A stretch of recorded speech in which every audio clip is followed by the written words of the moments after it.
আসসালামু আলাইকুম। আমাদের কাছে অনেকেই প্রশ্ন করে থাকেন যে ভাই আমরা কংক্রিটে কি সাইজের খোয়া ব্যবহার করব।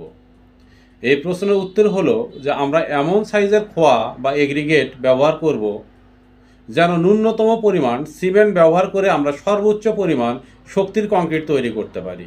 একে বলা হয় গ্রেডিং অফ কংক্রিট।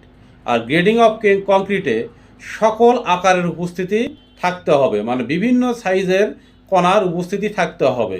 তবে এই আকার কখনোই, এই খোয়ার আকার কখনোই 1 ইঞ্চির বেশি হওয়া যাবে না, 1 ইঞ্চির নিচে থাকতে হবে, 3/4 হলে আরও ভালো। আবার আর একটা কথা হলো যে এই এগ্রিগেটগুলোর কণার সাইজ, সেটা বালি হোক বা খোয়া হোক বা পাথর চিপস হোক, এগুলো সবগুলোর সাইজে হতে হবে কোণাকৃতি। কারণ কোণাকৃতি ব্যবহার করলে আমরা অল্প পরিমাণ সিমেন্টে বেশি পরিমাণ শক্তির কংক্রিট তৈরি করব।